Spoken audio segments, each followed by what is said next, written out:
Hey Kaspa Warriors, do you know that you can also play the Lucchini Gambit with white pieces? I bet you didn't. First, let me show you how the Lucchini Gambit goes. You simply start with the Italian game Gioco Piano after bishop c4 and bishop c5. And the move you want to see on the board is pawn to d3. I call this the d3 Italian. This is where the Lucchini Gambit shines the most. Once you see pawn to d3 on move number 4, this is when you want to go pawn to f5. And the main trap that is in the Lucchini is where white plays knight g5 in an effort to get your weak f7 square, after which you go pawn to f4. You know the idea.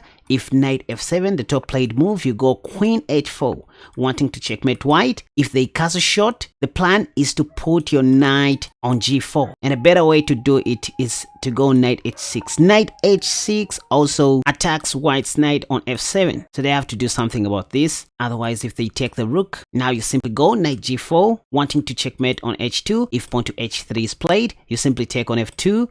With your knight also attacking the queen, and after rook takes, you go queen takes f2 with check, king h1, and pawn to f3. On the next move, you might checkmate white on g2. If they are not careful, queen takes can be met with queen g1, checkmate. This is the Lucchini Gambit with black pieces. But hey, I want to show you how to play in a similar fashion with white pieces as well. How do you do that? First, you start with pawn to e4, and after black plays the top played move e5, you can simply start with the bishop's opening because it has potential to transpose back to the reversed Stafford Gambit. If you don't know what I'm talking about this line where black plays knight f6 instead of developing the queen's knight first. Here you have an option to go knight c3 if you want, but you can also start with knight f3. Point is, after knight takes, now this is when you invite them to take your queen's knight like this, paving the way for your dark squared bishop. Look at that. And it can only take one wrong move for black to completely lose from here. For example, if they play pawn to d6, knowing that you are attacking their e5 pawn, they are going to lose terribly due to knight g5. Look at this. They can't stop this deadly threat with their fingers. If they play bishop e6, you want to take with your bishop.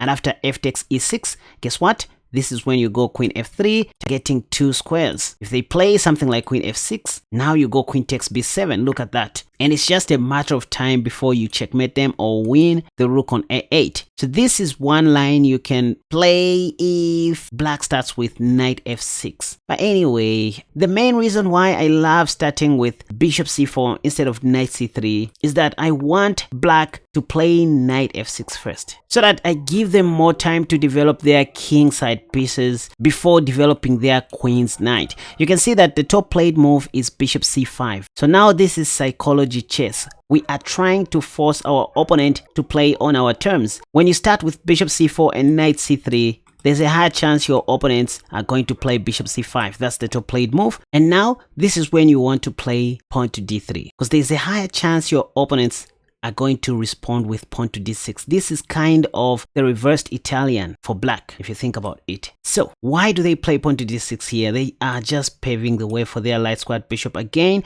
to support the move knight g4, and that's the move you want to see. By the way, this is the main area of my meet, you guys. This is the line that mirrors the Lucchini Gambit, where you go pawn to f4. Remember what I said in the intro, that the Lucchini Gambit works perfectly against the d3 Italian game. Now we are seeing this from white's side. It's like black played the d3 Italian game now with their pawn on d6. Great. So we can safely go pawn to f4. Of course, this is called the Vienna hybrid Spielmann attack. Point is, if black plays the top played move knight g4, now this is when you do the same thing that you do in the Lucchini Gambit, pushing your f pawn one step forward. Point is, if they play knight f2, double attacking your queen and the rook on h1, now this is when you play queen h5. If they take your rook, you are going to checkmate them like that. And guess what? The top played move from here is castle shot. This is what most black players do, but this turns out to be a big blunder. This time, not even playing knight h3 but bishop g5. But hey, let's see what can happen if knight h3, just an experimental move. See that again, you have a possibility of checkmating your opponent, as we saw before. If black takes your h rook, because now you can go knight g5, wanting to checkmate on h7. If they play pawn to h6, this time you check on f7 with your knight once again. After rook takes, remember what we did in the Lucchini Gambit with black. You first of all take on h7 with the queen, so that once the king moves, now you simply play which move? Pawn to f6, wanting to checkmate on g2. Remember what I said with black pieces? If queen takes on f6, you have checkmate on g8 this time. And let's just say if pawn takes, you now go in with bishop takes h6. And I don't know what can stop mate on g7 in this position, or mate on g8. Maybe bishop f2 may be played, but you can just go king f1, not even playing king d1 due to the possibility of bishop g4 check. So you just avoid all the checks. If knight g3 check, you will just take like that and the bishop is in trouble. And next you're going to mate in any way you like. This, ladies and gentlemen, is the reversed Lucchini Gambit if you think about it, but officially known as the Spielmann attack, Vienna hybrid. Once again, you want to start with the bishop's opening, and then if black plays knight f6, attacking your undefended pawn, this is when you play knight c3, defending it. And the position that you want to get is one where black plays bishop c5 first, or the reversed Italian with pawn to d6 later. Our Spielmann attack doesn't work perfectly if black plays knight c6. So you don't want to see knight c6. Just like in the Italian, you first of all want to see the move bishop c5, which is the top played move. And now this is when you go pawn to d3. Remember, you don't want to play knight f3. That is going to transpose back to the normal king's pawn game. We want to push pawn to f4 later, so we play pawn to d3. Once again, if black plays d6, you want to play f4. Knight g4, you simply close the line on f5. And after knight f2, this is when you play queen h5, wanting to checkmate. If black castles short, you don't always need to play knight h3, the line that we just finished looking at. Even better in this position is the move bishop g5, as I said earlier, because there's no way black can play pawn to f6. That pawn is pinned to the king. So they play queen e8. And now guess what? Even though you have so many things to do, knight d5 qualifies because it comes with so many threats. As you can tell, even pawn to f6 supported. Again, black can't play pawn to f6 if you think about it, due to checkmate in 2. Knight takes, double check with your knight and bishop. After king h8, only move, queen takes h7. So pawn to f6 is out of the equation. Maybe they should just go on and take on h1. Once again, you have knight f6. Check. This is going to win the queen. There's nothing else black can do apart from taking. If they play king h8, you have queen takes h7 checkmate. So they have to take, after which you take with your bishop. And I don't know how black can stop this checkmate. In fact, there's a mate in 4 here. So that's how you play the reversed Lucchini Gambit in white. Just start with the bishop's opening, giving black the first chance to attack your e-pawn, so that you defend it with your knight to c3. The move that you want to see in order for your reversed Lucchini Gambit to happen is bishop c5, not knight c6. Because after bishop c5, you can now go pawn to d3, inviting the move d6. By the way, if black just castles short in this position, you have an option to continue playing like a normal human being, or you continue with your f4 plan like that. Because once again, if pawn takes, you just take back, queen d2, castle long, or get rid of the dark squared bishop first and castle short. You will see pawn to d6 most of the times. And now what do we have here? We are just back to the lines that I covered in the introduction of this video, where black may play bishop g4 in the near future or knight g4. But in this particular line, just use your common sense. You know they want to play knight g4 supported by the light squared bishop, so pawn to f5 kind of looks great.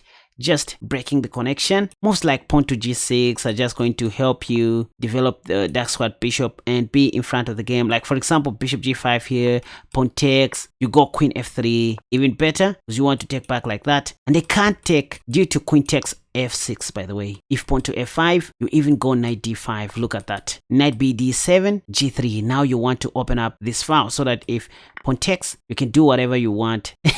Even knight takes. But try h takes g3 because there's nothing black can do here. So those are situations where pawn to f5 might become so useful. And that happened in the line where black chooses to castle short early after pawn to d3. I mean, they can just do this. But still you can go f4 followed by pawn to f5.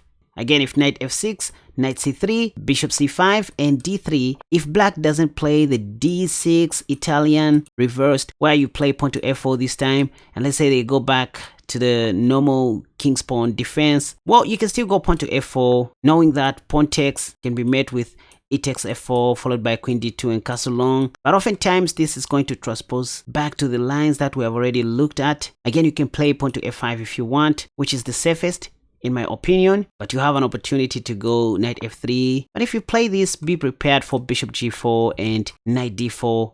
As we saw earlier, playing this move is okay as long as you remember to go knight a4. Because after this, you have pawn to c3. As always, forcing black to take, make a decision, or if they take with the bishop, in this case, you can take back like that. Still, the knight is under attack, so if they go back, that's when you get rid of that bishop, and after pawn takes, you even go queen b3, attacking two spots like that. If castle short, you simply take the b7 pawn, it's free. Knight a5, queen s6, bingo.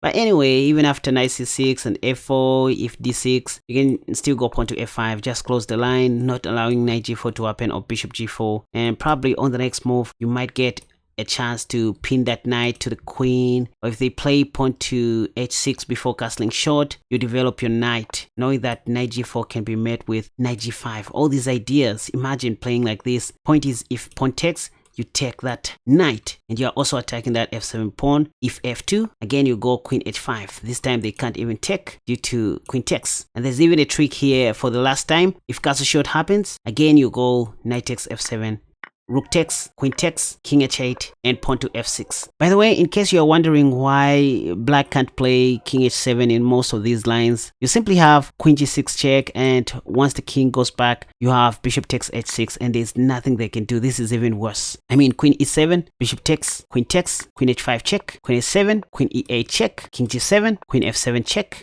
If the queen goes back, you have this check and met. If queen h6, you have queen f6, not allowing the king to go back, king h5, bishop f7. If this, h3 check, king f4, knight e2 check, king e3, queen g5, met. By the way you support this channel is by joining one of our membership tiers on Patreon, or simply buying my courses at www.KaspaChess.com or on my Patreon page. That really helps. After playing bishop c4 back on move 2, which is the bishop's opening by the way, most of your opponents will start with knight c6, the top played move in the Lichess database. And now, this is when you can simply play knight c3. Why not playing knight f3 this time as in the reversed Stafford Gambit? Look, our goal is to play the reversed Lucchini Gambit. Remember, so we don't want to put any piece in front of our f-pawn because we want to play f4 someday, given a chance. So, if you want to play the reversed Lucchini Gambit, forget about the move knight f3 or queen f3, forget about that. And that's why you start with knight c3 first. You want to play pawn to d3 and given a chance, pawn to f4. Most of your opponents are going to play knight f6 or bishop c5 in this position. Well, it doesn't even matter even if they start with knight f6, you can just play pawn to d3. And what do we see in the Lichess database? Bishop c5 is the top played move. You're going to see most of your opponents playing this move because they want to castle short, maybe after playing pawn to d6. But wait, frankly speaking, this is known as the bishop's opening Vienna hybrid, but I'm just calling it the reversed Lucchini Gambit so that you guys don't forget. I want you guys to know that chess history may repeat itself. So what do we do in the Vienna Gambit? The main move to play is pawn to f4. After pawn to f4, you are going to see your opponents playing pawn to d6, as evidenced in the Lichess database once again. They do this to pave the way for their light squared bishop, also supporting the upcoming knight g4. If you think about it, they would love to get the weak f2 square, this time with their knight and bishop. What do you do next? See, knight f3 can wait. In fact, the mainline Vienna hybrid is where you play pawn to f5. You don't want to allow that bishop g4 pin to happen. So you just go pawn to f5. And these are the times where you're going to see your opponents castling short. because what else can they do? Now you want to follow it up with bishop g5. This is another hidden trap that you're about to see, you guys. Most of your opponents are going to be playing pawn to h6. Why not? But do you know that you can sacrifice that dark squared bishop by just playing pawn to h4? Most of your opponents won't see this coming. Point is, after h takes g5, you can simply take back like that, wanting to capture the knight. And if they play something like knight h7, guess what? Now you go in with your queen h5, wanting to checkmate either on h7 or on h8. And from here, black can't stop a mate in 5. They can't even push the f pawn, by the way, it is pinned. How about bishop takes f5? But this again fails due to e takes f5. The threat is still there. I mean, even if black plays rook e8, trying to escape, but guess what? After king f8, you don't even have to go queen h8, you just go pawn to f6 in this particular position, because on the next move, you are going to checkmate black. Like that. If they take, guess what? They just paved their way to hell. Queen takes f7, checkmate. So this is another way you can play this Vienna hybrid. By the way, one may ask, what if black doesn't play pawn to d6 here? I mean, after you play pawn to f4 back on move 5, what if they just take that pawn? Well, what I like doing here is to take immediately. Why? I mean, even if I develop my knight, I'm not going to castle short due to the presence of that dark squared bishop, which is why most of the times it is always advisable to get rid of it as highlighted on the board. But anyway, here you just want to take immediately. You equalize material, and after they play something like pawn to d6 or castle short, now you simply go queen d2. Or maybe even knight f3. It's not much of a stretch, but you see, queen d2, I just love. Point is, even if they play bishop g4, maybe stopping you from castling long, I see no harm in developing the knight here. I mean, even if knight d4 comes, in this case, you can even take. And after bishop takes, you now start chasing that light squared bishop, beginning with pawn to h3. If bishop takes, you just take back with your queen. If bishop h5, you have pawn to g4 and castle long. If they play bishop e6, instead of helping them to fix their pawn structure like that, don't take, just castle short if you want to be way ahead in development. No need to even castle long this time, but the choice is yours. Anyway, once again, e4, e5. Remember, you don't want to play knight f3 because that is going to prevent you from playing f4. So you start with the bishop's opening or start with knight c3. It doesn't even matter. Your opponents are going to play knight c6 at this stage, and now you go knight c3. We saw that black can play knight f6, but you see, the second most played move in this position is bishop c5. And what black is doing is simply copying you. As you can tell, this is symmetrical chess, bishop's opening. Sometimes if you want to break the symmetry, you simply go queen g4. But that's for another day. Let's stick to our reversed Lucchini Gambit ideas.